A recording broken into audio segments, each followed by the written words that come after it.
Olá a todos. Nessa videoaula de hoje, a gente vai falar um pouco sobre noções de conjuntos.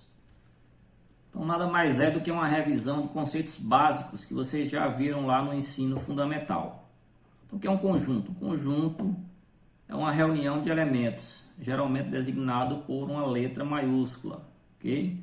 Então, eu tenho aqui um exemplo de um conjunto. O nome do conjunto aqui, eu designei ele por a letra A, maiúscula, ok?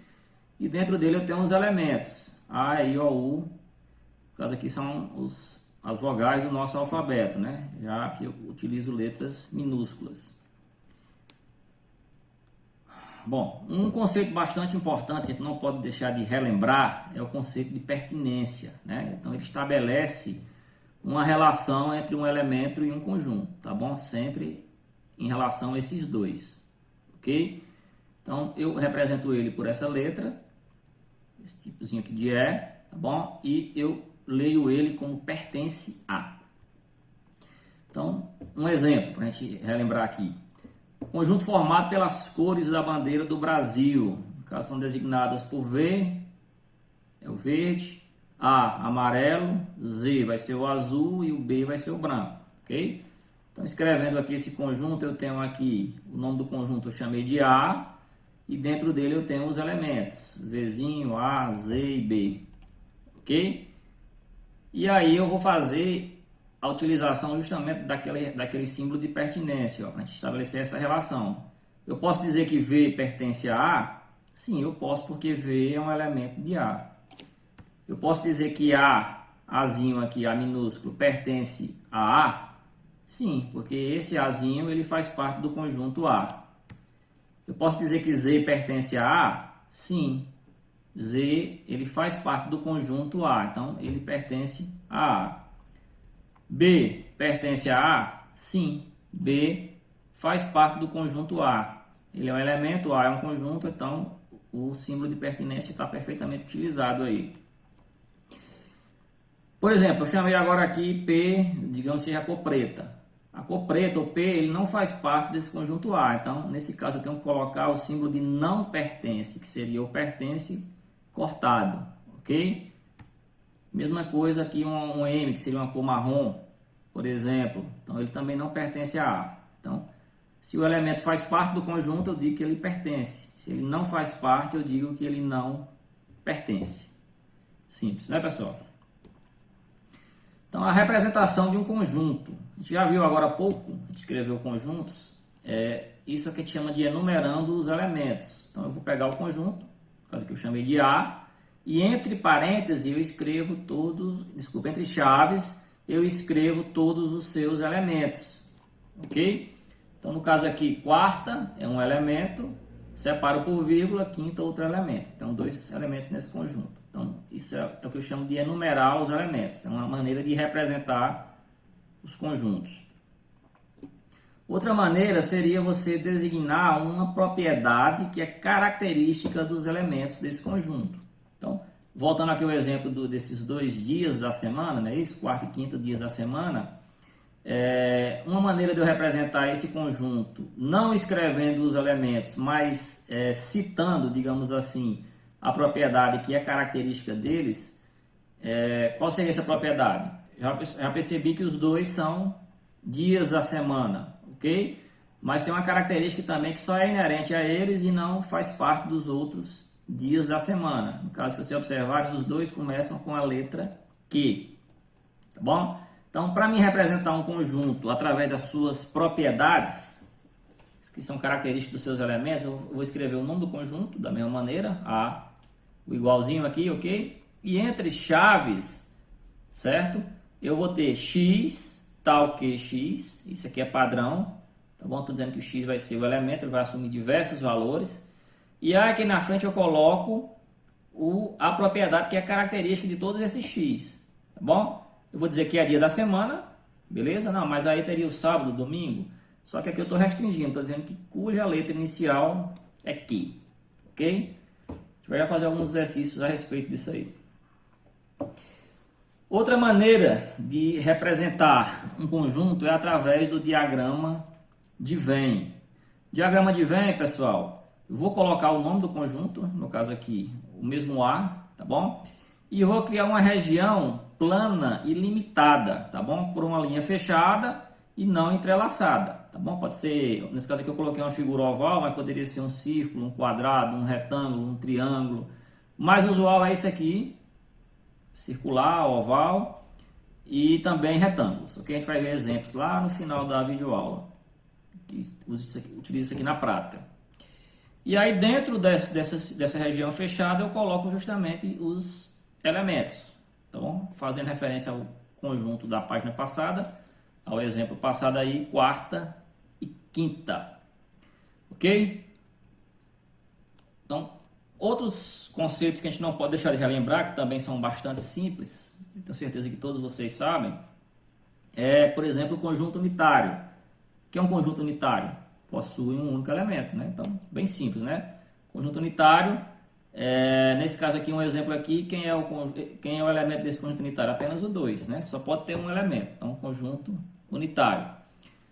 Conjunto vazio, não possuem elementos, né? Como o próprio nome já está dizendo, né? Então, eu posso representar ele ou abre chaves, fecha chaves, sem nada entre elas, é claro, ou essa bolinha aqui cortada, tá bom? Então, um exemplo aqui, ó, tem um conjunto que está representado por a propriedade, está dizendo o quê? X tal que X é cidade do Piauí banhada pelo Oceano Pacífico. Então, se a gente observar bem, o Piauí não tem nenhuma cidade que é banhada pelo Oceano Pacífico, ou seja, na realidade, na prática, esse conjunto ele não possui nenhum elemento, ou seja, ele é um conjunto vazio, ok? Outro conceito importantíssimo que a gente tem que relembrar aqui é a igualdade de conjuntos, ok? Quando é que dois conjuntos são iguais? Para que dois conjuntos sejam iguais, todos os elementos de um têm que ser iguais ao do outro, tá bom? Então, por exemplo aqui, conjunto A, ele é formado pelos elementos A, B e C, ok? Já o conjunto B é formado pelos elementos B, C e A. Na prática são iguais, né? O que alterou aqui de um para o outro foi apenas a sequência, tá bom? Mas isso não invalida a igualdade. Então eu posso dizer que A é igual a B, ok? Outra igualdade de conjuntos aqui verificada é esse conjunto A, ele é formado por uma propriedade, que essa propriedade na realidade é uma equação do primeiro grau. Eu tenho aqui, ó, que os elementos x na realidade equivalem a x menos 2 igual a 5. Aí eu tenho que pensar o seguinte, qual é o valor que eu coloco no lugar de x para que quando eu calcular eu valide essa igualdade. Quem é o número que menos 2 dá 5? Só pode ser o 7. Então, na realidade, na prática, esse conjunto A, ele tem um valor, tem um elemento 7 apenas, tá bom? Só o 7 valida ele. Então, se A é 7 e B é 7, A é igual a B, ok? Bom, vamos lá. Relação de inclusão, importantíssimo também, pessoal, a gente relembrar. Então, A é um subconjunto de B quando todo elemento de A é também elemento de B. Nesse caso, dizemos que A está contido em C. Tá bom? Então, quando é que eu vou usar esse está contido aqui, pessoal? Sempre que todos os elementos do primeiro conjunto, tá bom? Que é o que vem à esquerda aqui, eles fizerem parte do segundo conjunto, no caso aqui de B. Tá bom? Então, eu vou dizer que A está contido em B.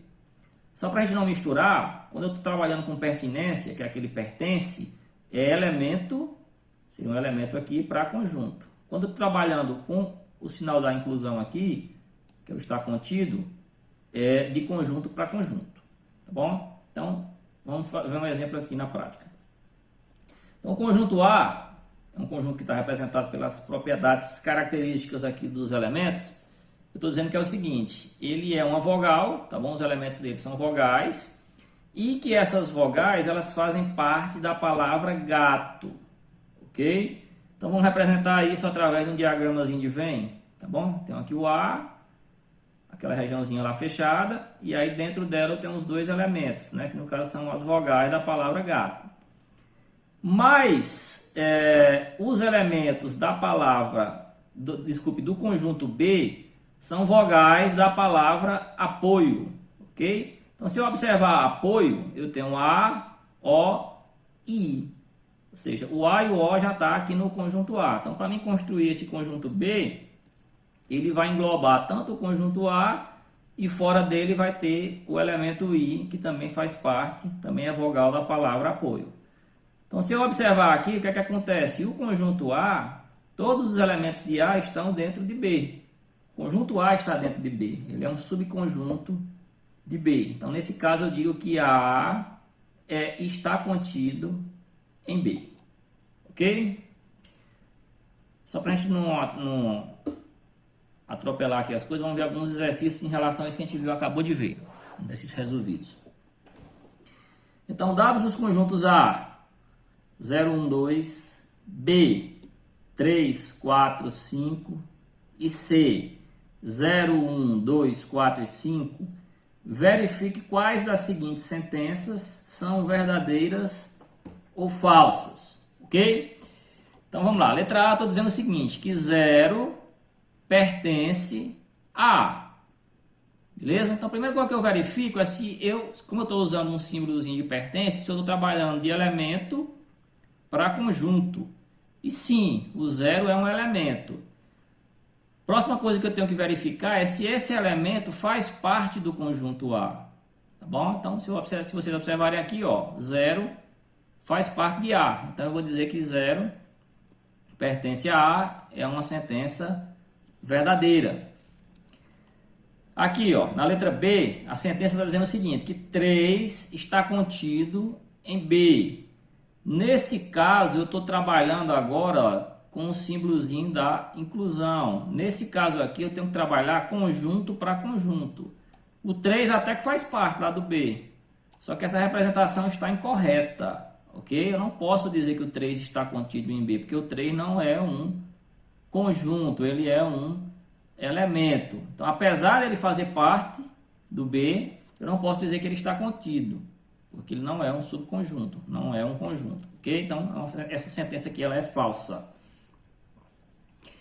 Vamos lá, a letra C está dizendo o seguinte, que 3 não pertence a C, beleza? Então, vamos analisar aqui o conjunto C. Eu tenho 3 aqui? Não, não tenho. O 3 é um elemento? É um elemento, então eu posso usar o sinal da pertinência, nesse caso aqui cortada, porque realmente ele não faz parte de C. Então, essa sentença ela é verdadeira. Conjunto D, agora eu estou trabalhando, ó, de conjunto, desculpa, a sentença D, agora eu estou trabalhando de conjunto para conjunto, ok? Eu tenho aqui o conjunto A, está contido no conjunto C. O que é que acontece? Eu tenho que verificar se todos os elementos de A fazem parte de C. Se sim, a sentença é verdadeira. E realmente fazem, ó. 0 eu tenho, o 1 eu tenho no A e tenho no C, e o 2 eu também tenho em ambos, ok? Então, no caso aqui, o A está contido em C. Sentença verdadeira, ok? E no caso aqui, a sentença está dizendo o seguinte, que B está contido em C. Ou seja, eu tenho que verificar se os elementos de B, todos eles fazem parte de C. O 5 faz, ok? O 4 faz, mas o 3 não faz parte de C. Ou seja, se apenas um elemento, que for o caso aqui, não fizer parte, então esse B ele não está contido em C. Então essa sentença ela é falsa, ok? Então nesse exercício aqui a gente mesclou dois conhecimentos, pertinência e relação de inclusão, tá bom? Então você tem que saber quando é que usa cada um deles, né? Pertinência, só para fechar, elemento para conjunto, inclusão, conjunto para conjunto, ok? Então vamos lá, na segunda questão eu quero reescrever os conjuntos dados, enumerando seus elementos. Então, por exemplo, o conjunto A, da letra A aqui, está dizendo o seguinte, que X é uma letra da palavra beterraba, tá bom? Então o que eu tenho que fazer na prática é só reescrever esse conjunto escrevendo as letras da palavra beterraba, tá bom? Eu não especifiquei se era consoante ou vogal, então vai tudo, é letra, né? E separando elas por vírgula, tá bom? Detalhe, não precisa repetir, tá bom? Conjunto eu não vou repetir elementos. Então se o E aparece duas vezes, ele só vem uma. Se o R aparece duas vezes, só vem uma. Ok? Conjunto não repete elemento.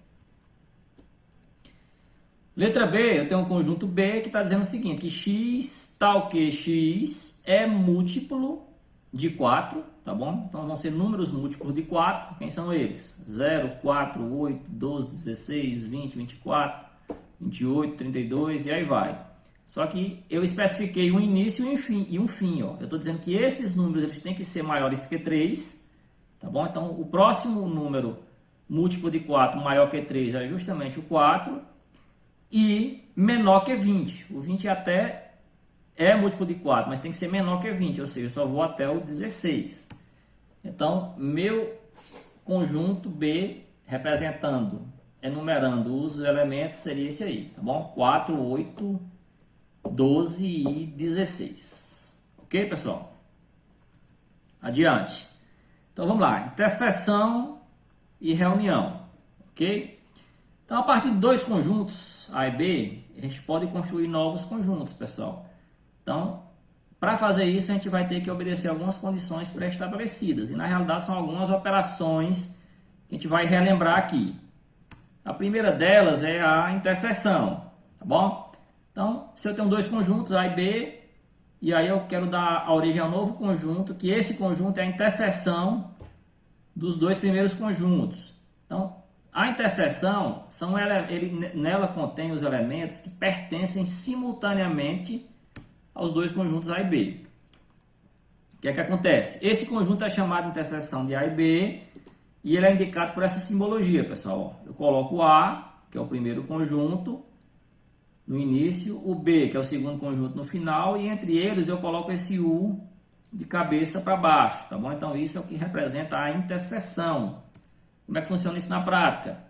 Tem um conjunto A, tem um conjunto B. Então eu vou analisar entre A e B quais elementos fazem parte dos dois conjuntos ao mesmo tempo. Então eu tenho 2, ok? Tá bom? A interseção B, eu tenho 2, eu tenho 3 e eu tenho o 4, ok? Então 2, 3 e 4. Então esses são os elementos que fazem parte dos dois conjuntos ao mesmo tempo, tá bom? Então eles compõem a interseção, ok? Então só para fechar, interseção é composta, tá bom? Ela é formada, é um novo conjunto, que nesse novo conjunto eu tenho só os elementos que fazem parte, tá bom? De ambos os conjuntos que eu estou fazendo a operação aqui, no caso A e B. União ou reunião, ela já é um pouco mais simples, tá bom? Então, para me representar a união ou reunião, eu vou colocar os dois conjuntos que eu estou trabalhando, que eu estou fazendo a operação, e entre eles um U maiúsculo.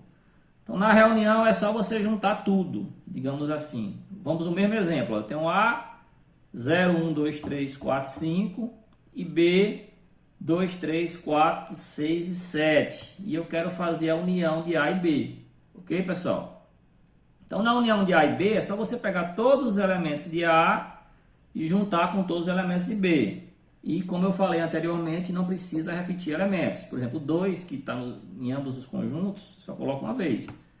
Então, está aqui, ó. Esse seria o conjunto união. Todos os elementos de A, ok?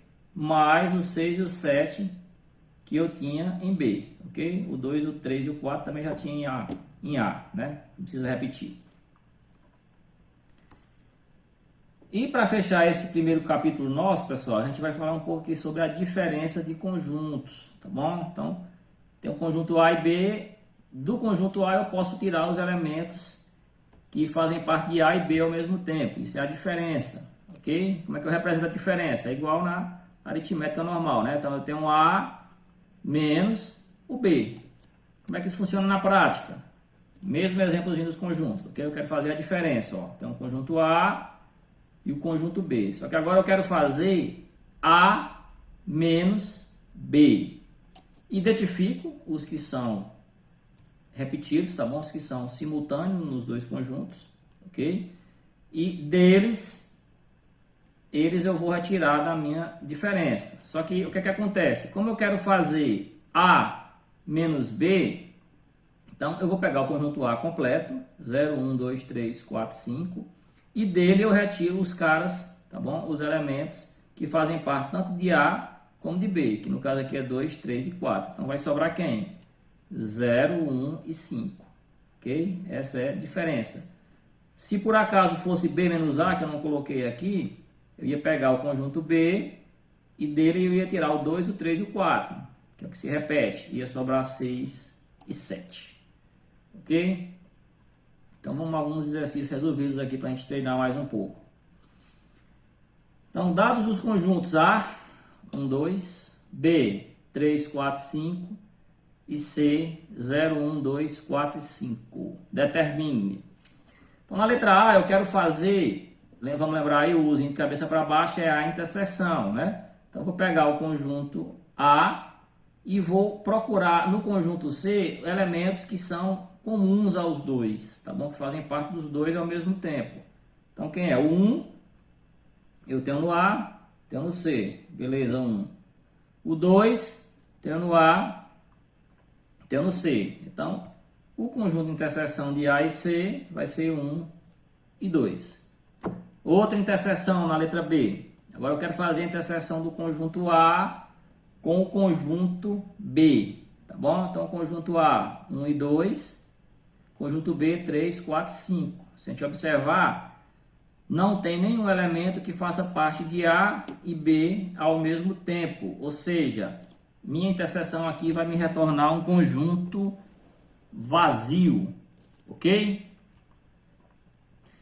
Conjunto C, desculpa, conjunto C não, letra C, eu quero montar um conjunto que vai vir da união de A e B, tá bom? Agora a operação é união. A união, vou pegar todos os elementos de A e vou juntar com todos os elementos de B, ou seja, vai ficar 1, 2, 3, 4, 5, ok? Simples, né? União. Diferença agora. Então, eu tenho aqui o conjunto C e dele eu quero tirar o A, tá bom? Então, eu vou pegar o conjunto C e vou identificar elementos que são comuns a C e ao A, que eu quero fazer a diferença, tá bom? É C menos A, tá bom? Então, se a gente observar, os valores que se repetem é o 1 e o 2. A gente já tinha visto isso na letra A, né?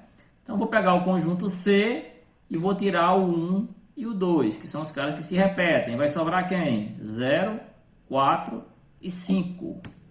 Ok? E para fechar esse exemplo, vou fazer o contrário, para a gente ver que não é a mesma coisa. Agora eu quero fazer A menos C, tá bom? Eu quero pegar o A e do A retirar elementos que são comuns a ele e ao C, tá bom? Então, se eu pegar o A e tirar os elementos que são comuns a ele e ao C, vai ficar nada, né? Isso vai ficar vazio, porque o 1 faz parte dos dois e o 2 também faz parte dos dois conjuntos. Então, se eu tirar o 1 e o 2 do A, sobra nada, ou seja, o A passa a ser, aliás, essa operação passa a ser um conjunto vazio, ok? E para fechar essa videoaula de hoje, a gente vai ver aqui um exemplo que na realidade é um probleminha que envolve conjuntos, ok? Sempre que vem esse tipo de problema aqui, pessoal, vocês têm que resolver através dos diagramas de Venn, ok? A gente vai fazer isso aqui agora. Então, dos 36 alunos do primeiro ano do ensino médio de certa escola, sabe-se que 16 jogam futebol, ok? 12 jogam voleibol e 5 jogam futebol e voleibol ao mesmo tempo, ok? Então, quantos alunos dessa classe não jogam futebol ou voleibol, tá bom? Quero saber quantos desses rapazes e moças aqui, desses alunos, na realidade, que não jogam nem futebol nem voleibol, tá bom? Então, a melhor maneira que a gente tem de responder isso aqui é através do diagrama de Venn. Tá aqui o esquemazinho para vocês, ok? Vamos entender ele. Esse diagrama aqui de dentro, esse conjunto aqui de dentro, eu coloquei F, vai representar a turma que joga futebol, ok? esse outro vai representar a turma que joga voleibol, beleza? E esse retângulo aqui de fora, que eu chamei de U, vai ser o conjunto universo, que é o conjunto total do problema. Nesse caso vão ser todos os alunos, beleza? O que é que acontece? Observem que entre o conjunto F e o conjunto V, eu tenho uma área que é comum aos dois conjuntos, ok? Então, o cara que tiver aqui tanto gosta de jogar futebol, como gosta de jogar voleibol. E ele disse pra gente quantos são. São 5, ó. Tá bom? 5 jogam futebol e voleibol. Então a gente escreve aqui no meio. Sempre que forem fazer um diagrama desse, inicie o preenchimento do centro para fora, ok? O que mais que o problema disse pra gente? Disse que 16 jogam futebol e 12 jogam voleibol. Mas aqui é que está o X da questão. O que é que acontece? Desses 16 que jogam futebol, eu já tenho que considerar que eu tenho 5 que está aqui, ó. Que são os caras que além de futebol jogam também voleibol. Então eu tenho que subtrair 16 menos 5. Tá bom? Então na realidade, quem só joga futebol são 11. Tá bom? Então se o problema perguntasse para vocês quantos só jogam futebol, só futebol são 11, tá bom? No total são 16, mas desses 16 tem 5 que jogam voleibol. E a mesma analogia a gente vai fazer do outro lado, ó. Dos 12 que jogam voleibol, a gente tem que considerar que já tem 5 aqui dentro, que é a turma que também gosta de futebol. Então eu vou pegar 12 menos 5 igual a 7. Ok? Vamos lá. Mas nada disso responde o que o problema está me pedindo. Ele vai me ajudar apenas. Porque o que eu quero saber na realidade é quem não joga nem futebol nem voleibol. Ou seja, é a turma que nem está aqui dentro do V e nem está aqui dentro do F. Está onde? Está aqui, ó. Está nessa área aqui. Ele é aluno do colégio, só que não gosta nem de futebol nem de voleibol. Como eu não sei quem é, vou chamar de X. Ok, pessoal? Então, beleza. Então, vamos responder o problema agora. O que é que o problema diz pra gente? Que o número total de elementos do conjunto U, que é o conjunto universo, que representa todos os alunos, 36. Tá bom?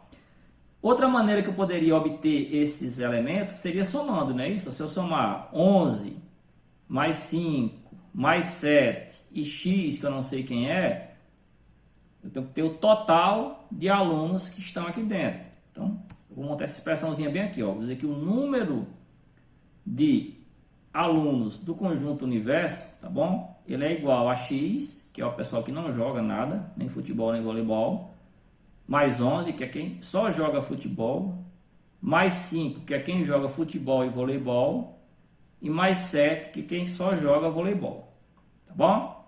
Só que esse número de elementos de U, o problema me deu, ó, tá aqui, ó, 36. Então o que é que eu vou fazer? Eu vou pegar e vou substituir esse 36 aqui e já vou adiantando aqui minha equação, já vou somando aqui minha expressão, tá bom? Então eu vou dizer que NU é 36, substituir, 11 mais 5 mais 7, 23, simples, tem uma equação do primeiro grau, esse 23 que está somando passa subtraindo, tá bom? Então 36 menos 23, 13, ou seja, o número de alunos que nem jogam futebol, nem voleibol, foram 3. Tá bom? Então respondemos o nosso probleminha através de conjuntos. Espero que tenham gostado da aula e até a próxima, pessoal.